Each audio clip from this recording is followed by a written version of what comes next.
जय श्री कृष्ण, जय राधे राधे। श्रीमद् भगवद गीता का चौथा अध्याय हिंदी में। श्री कृष्ण जी के पश्चात अर्जुन बोले कि हे अर्जुन, मैंने इस अविनाशी योग को कल्प के आदि में सूर्य के प्रति कहा था और सूर्य ने अपने पुत्र मनु से कहा था।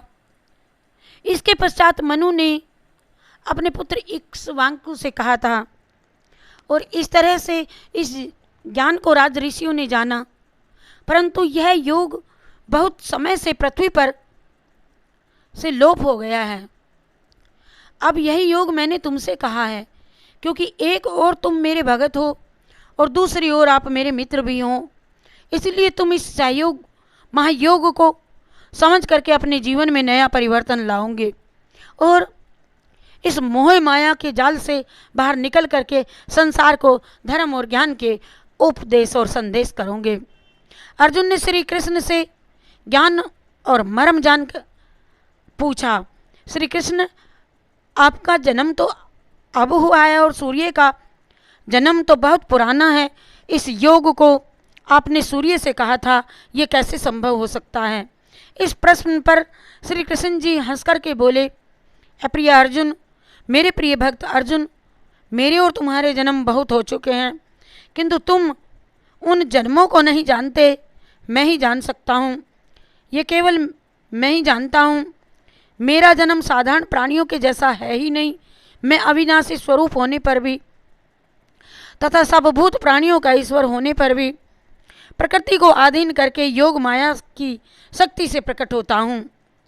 हे अर्जुन, जब जब भी धरती पर धर्म की हानि होती है तब तब मैं अवतार लेता हूँ और अधर्म फैलने लगता है जब मैं जन्म लेता हूँ, क्योंकि धर्मी पुरुषों का उद्धार करने के लिए और प्राणियों का नाश करने के लिए तथा धर्म की रक्षा करने के लिए मैं हर युग में प्रकट होता हूँ। इसलिए अर्जुन, मेरा जन्म और कर्म अलौकिक है। इसलिए जो पुरुष ईश्वर को जानता है वह शरीर को त्याग करके दोबारा जन्म नहीं लेता। हे अर्जुन, पहले भी राग भय क्रोध मोह से दूर रह करके बहुत से लोग मेरी शरण में आकर के अपना जीवन सफल कर चुके हैं। उनका कल्याण मेरे लिए इसीलिए मैंने उनका कल्याण मैंने इसलिए किया है कि उन्हें ज्ञान प्राप्त हो चुका है। जो मुझे जैसे भी भजता है, याद करता है, मैं उसे वैसे ही फल देता हूँ और मैं भी उसे वैसे ही याद करता हूँ जो मुझे जैसे याद करता है। इस रहस्य को जान करके ही बुद्धिमान प्राणी हर तरह से मेरे बताए हुए ज्ञान को प्राप्त करते हैं, अर्थात मुझी में रमते मुझे सदैव याद करते हैं, मेरा भजन यजन करते हैं। इस रहस्य को जान करके और मुझे प्राप्त कर लेते हैं ज्ञानी पुरुष। जो मुझे तत्व ईश्वर से नहीं जानते, ऐसे प्राणी सब संसार में, इस संसार में कर्मों के फल को चाहते हुए भी देवताओं को पूजते हैं। ऐसे लोगों के सभी मनोरथ पूर्ण होते हैं, किंतु उन्हें मेरी प्राप्ति नहीं होती। इसीलिए तुम केवल मुझे ही याद करो और मेरी ही पूजा करो। तत्व सर्वशक्तिमान परमात्मा अजर अविनाशी है।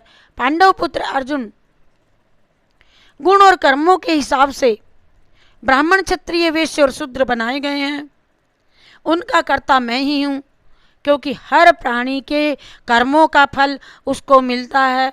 जैसा कोई कर्म करता है मैं उसके भाग्य में वही लिखता हूँ। इसीलिए तुम पूर्वजों द्वारा सदा मेरे किए हुए कर्म ही करो। परंतु कर्म क्या है, अकर्म क्या है, इस विषय में बुद्धिमान ज्ञानी भी उलझ जाते हैं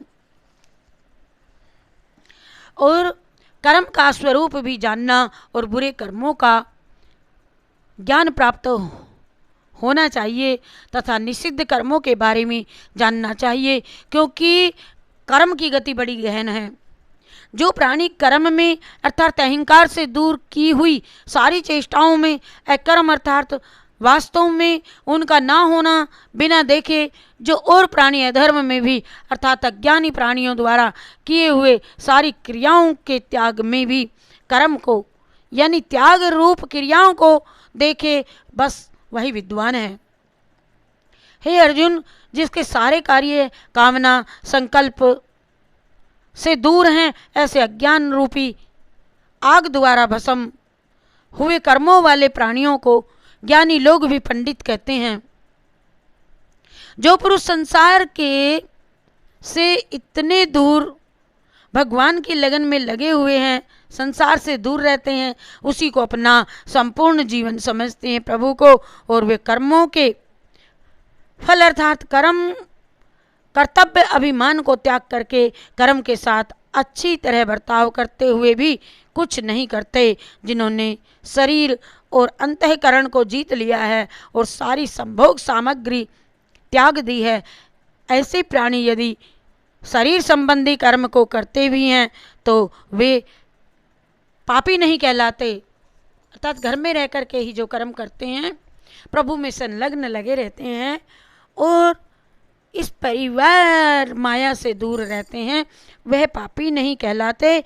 अपने आप जो कुछ प्राप्त हो जाता है और जो कभी मिलता है, उसी में संतुष्ट रहने वाले, ईर्ष्या जलन से दूर रहने वाले प्राणी कर्मों की मार से कदापि नहीं बंधते, क्योंकि आसक्ति से रहित ज्ञान में डूबे हुए मत वाले यज्ञ के लिए आचरण करते हुए युग पुरुषों के सारे कर्म नष्ट हो जाते हैं।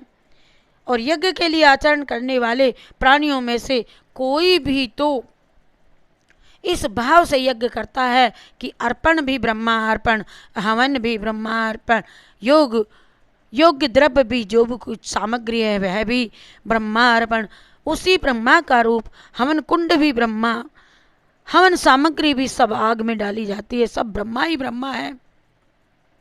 इसीलिए ब्रह्म रूप कर्म में समाधिस्थ हुए उस पुरुष द्वारा जो प्राप्त होने योग्य है वह भी ब्रह्मा ही है। और दूसरे भोगी लोग देवताओं के पूजन रूप यज्ञ को ही अच्छी तरह से पूजते हैं और अन्य ज्ञान लोक पर ब्रह्मा ईश्वर रूपी आग में ही यज्ञ के द्वारा इसमें जो सदैव हवन करते हैं। अन्य लोग इस भक्त इंद्रियों का संयम तथा स्वाधीनता रूपी आग में हवन करते हैं, यानी इंद्रियों को रोक करके अपने वश में कर लेते हैं, और दूसरे योगी शब्दाधिक विषयों को इंद्रिय रूपी आग में हवन करते हैं, वह इंद्रियों को ग्रहण करते हुए भस्म कर देते हैं। अन्य योगी जन इंद्रियों की चेष्टाओं और प्राणों के व्यापार के ज्ञान से प्रकाशित हुई परमात्मा में स्थित रूपी योग की आग में जो सदैव हवन करते हैं। अन्य कई प्राणी ईश्वर को अर्पण बुद्धि से लोक सेवा में द्रव्य लगाने वाले, वैसे ही कई प्राणी सर्वधर्म पालन करने वाले और यज्ञ करने वाले हैं। इसमें से कई ऐसे प्राणी भी हैं जो कई प्रकार के यज्ञ करने वाले हैं, और दूसरे कई प्राणी अहिंसा व्रत करके भगवान की पूजा तथा शास्त्रों का अध्ययन करके ज्ञान रूपी हवन करते हैं। और दूसरे योगी जन अपान वायु में प्राण वायु का हवन करते हैं। जैसे कई योगी प्राण वायु का हवन करते हैं, वैसे कई अन्य योगी प्राणायाम करके परायण करते हैं। और नियमित आहार करने वाले योगी जन प्राणों को और प्राणों में ही अपान हवन करते हैं। इस प्रकार यज्ञों के द्वारा पाप का नाश करते हैं। और हे पार्थ, यज्ञों के परिणाम रूप ज्ञानामृत को भोगने वाले योगी जन सनातन पर ब्रह्म परमात्मा को प्राप्त होते हैं। जो पुरुष इस मृत्युलोक में दूसरों को सुख नहीं दे सकते, वह परलोक में भी सुख की आशा कैसे कर सकता है। ऐसे बहुत प्रकार के यज्ञ वेदों में लिखे गए हैं। उन सबके शरीर मन और इंद्रियों को क्रिया द्वारा ही उत्पन्न होने वाले ज्ञान तत्व को जान करके निष्काम कर्म योग द्वारा संसार बंधन से मुक्त हो गए हैं। अरे हे अर्जुन, सांसारिक वस्तुओं से सिद्ध होने वाले यज्ञ से ज्ञान रूपी यज्ञ सब प्रकार से श्रेष्ठ है ज्ञान, क्योंकि संपूर्ण यज्ञ मात्र कर्म ज्ञान में ही शेष होते हैं, अर्थात ज्ञान उनकी पराकाष्ठा है। इसीलिए तत्व को जानने वाले ज्ञानी पुरुषों से भली प्रकार दंडवत प्रणाम तथा सेवा और निष्कपट भाव से किए प्रश्न करो। उस ज्ञान को जान, वे मर्म को जानने वाले ज्ञानी जन तुझे उस ज्ञान का उपदेश दे देंगे जिसको जानकर के तुम इस प्रकार के मोह को प्राप्त नहीं करोगे, नहीं होंगे। और हे पांडव वीर, जिस ज्ञान के द्वारा सर्वव्यापी अनंत चेतन रूप हुए अपने अंतर्गत बुद्धि की शक्ति से सारे भूतों को तुम उसमें देखोगे और उसके पश्चात मेरे में पूरे विश्व के ज्ञान को देखोगे। यदि तुम अर्जुन सब पापियों से भी अधिक पाप करने वाले हो, फिर ज्ञान की शक्ति से इन पापों से मुक्त हो सकते हो। और हे अर्जुन, जैसे प्रज्वलित अग्नि संपूर्ण कर्मों को भस्म कर देती है, वैसे ही ज्ञान रूपी आग सारे कर्मों को भस्म कर देती है। इसीलिए इस संसार में ज्ञान के सिवाय ऐसी कोई शक्ति नहीं जो पवित्र कर सके। ज्ञान महाशक्ति है। इस ज्ञान को पाने के लिए तप त्याग योग द्वारा अच्छी तरह शुद्धांतकरण में आत्मा में अनुभव होता है। हे पार्थ, जितेंद्रिय तत्पर हुआ श्रद्धावान प्राणी ज्ञान को प्राप्त होता है और ज्ञान के प्राप्त होने पर मन को शांति मिलती है। ऐसे ही भगवान विषयों को न जानने वाले तथा श्रद्धाहीन प्राणी परमार्थ से भ्रष्ट सभी लोगों के लिए ना तो उनको सुख है और ना शांति, ना ही परलोक है, अर्थात लोक और परलोक दोनों ही उनके लिए भ्रष्ट हो जाते हैं। इसीलिए जिससे समत्व बुद्धि वाल रूप योग द्वारा भागवत अर्पण कर लिया हो, जिसने समत्व बुद्धि रूप योग द्वारा भगवत अर्पण कर लिया हो, जिसके सारे कर्म ज्ञान द्वारा नष्ट हो गए हों, जिसके विषय में तुम इतना ही सोच लो कि वे क्या कर सकते हैं, तुम ऐसे लोगों से युद्ध करने में संकोच नहीं करते हो। बुराई का विनाश करना है तो ज्ञानी का कर्तव्य होता है कि हे उठो अर्जुन और युद्ध के लिए तैयार हो जाओ। उत्तिष्ठ में ही तुम्हारा कर्म है, ये सब करने में ही तुम्हारा कर्म है। मैं ही तुम्हारा रक्षक हूँ और तुम धर्म की रक्षा करो, मैं तुम्हारी रक्षा करूँगा। हरि शरणम हरि शरणम हरि शरणम हरि शरणम हरि शरणम हरि शरणम हरि शरणम। बोलिए जय श्री कृष्णचंद्र भगवान की जय।